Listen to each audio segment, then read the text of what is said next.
Fala aí, fiel, tudo certo com vocês? Bom, ontem teve aí esse debate entre os dois candidatos a presidente e que tristeza, viu? É um desprazer saber que no ano que vem a gente vai estar na mão de um desses dois. E pior ainda se for o André Negão, tá? Acho que esse debate a gente tira quem menos apanhou, porque na boa, de um lado era um candidato que mal sabia a história do clube, não entende nada de futebol, né? Falou ali que o Corinthians tinha sido campeão da Sul-Americana, que nunca tinha sido campeão mundial antes de 2012, e o outro, um cara que até como ele mesmo falou, é um aventureiro, né? Vem viver essa aventura comigo. Umas ideias muito mirabolantes, populistas, lindas e maravilhosas no papel, mas sem o esclarecimento objetivo de como ele vai fazer tudo isso. Sem dúvidas ainda é o menos pior pra mim, mas é impressionante o quão ferrado a gente tá, independente de quem for eleito. Espero muito queimar a minha língua, igual achei que queimaria com o Duílio, mas tô vendo que vai ser difícil. Você vê que o André já foi pro debate única e exclusivamente com a intenção de atacar o Augusto. Pra ele pareceu uma ótima ideia sentar naquela cadeira e esquecer do Corinthians pra falar só das podridões do Augusto, de quem ele foi, do que ele fez, do que ele gastou, se já foi preso ou não. Mas o problema pra ele é que praticamente tudo jogava a favor do Augusto, né? Tudo que ele falava o Augusto conseguia rebater com mais força ainda. Enfim, também não vou ficar comentando as propostas de cada um, porque daria um vídeo muito maior e olha que foram poucas propostas, tá? Mas na minha visão, deu pra ver aí que o projeto do André Negão é deixar o futebol na mão do Andrés, né? Como ele não entende bulhufa sobre o tema, ele vai deixar na mão do Andrés e do Mano, porque toda pergunta sobre futebol ele só dizia que o Mano vai decidir, o Mano que vai renovar, isso e aquilo. E na parte administrativa, que ele deve entender um pouquinho mais, basicamente a ideia dele é dar continuidade ao que o Duílio já está fazendo. Não sente muita vontade de mudar, e se você está satisfeito com esse Corinthians atual, com certeza vai gostar do André Negão. Já o Augusto, basicamente em todos os setores, ele pretende fazer uma melhoria, trazer profissionais técnicos, cuidar de todos os jogadores da base, incluindo a família, para assim ter 100% daquele garoto. E aí, como ele vai fazer isso numa escala de milhares e milhares de família? Não sei.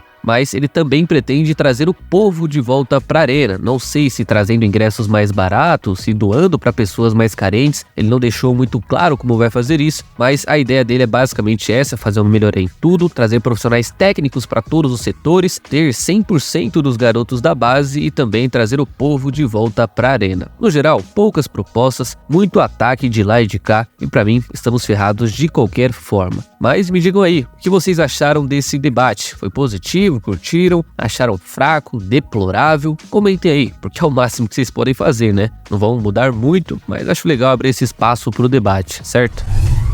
Cara, e nesse debate, um assunto que me pegou bastante, que já veio assim logo de cara, foi sobre o papel do Jassa na base do Corinthians. Eu não me lembro exatamente o nome de quem perguntou, mas eu achei incrível na hora que ele fez a pergunta pro André Negão já de cara, no começo do programa. O problema, né, é que é padrão, quando ouvem o nome do Jassa, todo mundo paga de louco. Não sabe quem é Jassa, eu não faço ideia do que ele faz, se ele faz alguma coisa eu não tô sabendo, e aí, como sempre, logo em seguida já muda de assunto. Foi assim com o Duílio algumas vezes nas coletivas e agora com o André Negão também. Mas, fiel, é uma pena pra eles que hoje em dia existe a internet e ela não deixa passar nada, né? E pô, como é que o Jassa não tem influência nenhuma na base, segundo o André Negão, mas tá lá, viajando com o gerente de base pro Oriente Médio e até pousando pra foto. Olha só que coisa, né? Não tem influência nenhuma, mas recebe medalha de um torneio internacional que o Corinthians participou ali, torneio de base na Suíça. É só um amigo do Andrés, mas já até demitiu funcionário só porque teve problemas com ele. E nem vou falar do Carlos Brasil, que chegou aqui e foi demitido em poucos meses após uma suposta briga com o Jassa. Enfim, cara, notícias sobre esse maluco aparecem de monte, mas coincidentemente só a nossa diretoria, Duílio e afins não fazem a menor ideia da influência que ele tem na base. E olha que esse maluco vive no Parque São Jorge, tá? É um dos que apoiam aí a chapa do Duílio, mas também ninguém faz a menor ideia de quem ele é, né? E ainda tem gente que gostaria de votar no André Negão. Pra quê? Pra mais Jassas aparecerem?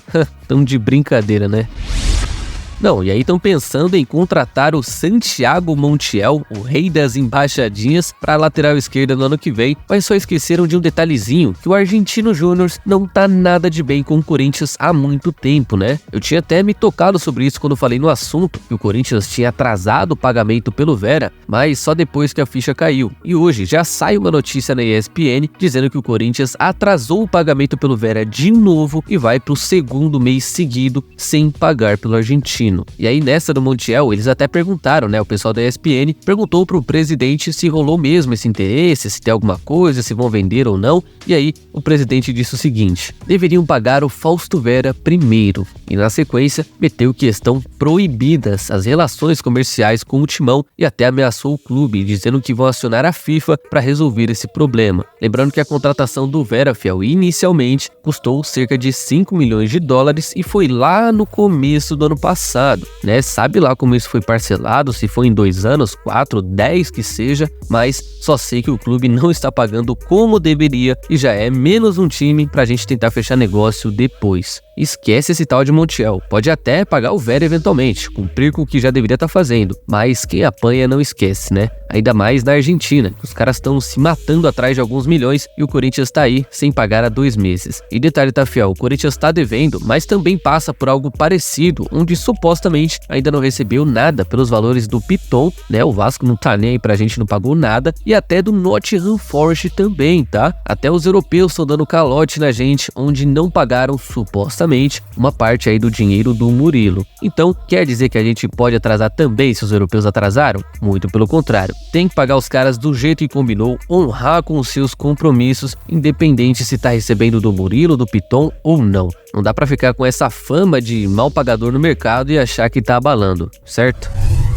Bom, e assim como o André Negão citou no debate, o Corinthians deve divulgar em breve a dívida total do clube até o fim de agosto. O balancete deve ser divulgado nesses próximos dias, mas antecipando esses números, o portal Meu Timão já afirma que a dívida estará na casa dos 892 milhões de reais. Até agosto desse ano, o clube tem essa dívida toda em mãos, e aí fica até a pergunta, né? Cadê que o Duílio baixou como prometido? Logo ele, né, que chegou justamente com o objetivo de baixar as dívidas do clube e que esse seria o seu maior título de sua gestão, mas é uma pena para ele que nem esse título ele vai ter, porque se formos comparar, por exemplo, com 2022, a dívida que era de 910 baixou apenas 2%, e se formos comparar quando ele assumiu o clube, lá em 2021, a dívida que era de 949 milhões baixou apenas 6%. Ou seja, meu garotinho e minha garotinha, o bandeira de Melo corintiano não conseguiu cumprir com o combinado e, né, deve sair da presidência deixando ela pouca coisa menor do que estava antes. E cara, sendo bem honesto, tá? Isso não seria tão ruim se o time da próxima temporada fosse algo parecido com o 2021, que tinha ali o Renato, Roger Guedes, o William, tendo essa dívida em mãos, mas um time com esses caras daria até para relevar porque poderia ganhar títulos e baixar ainda mais. O problema é que ninguém dessa rapaziada vai ficar e no ano que vem o time vai ser tão fraco quanto aquele que ele pegou em 2021. Então, ainda que dê um superávit no final desse ano, que não tem como reclamar, a promessa do Duílio não foi totalmente cumprida, os títulos infelizmente não vieram e acho que ele não tem muito onde se apoiar. É admitir que a gestão foi um fracasso, seguir a vida e bola pra frente. Não é exatamente o pior presidente da história, mas é o único que não conseguiu comemorar um título em tantos anos de Corinthians, certo?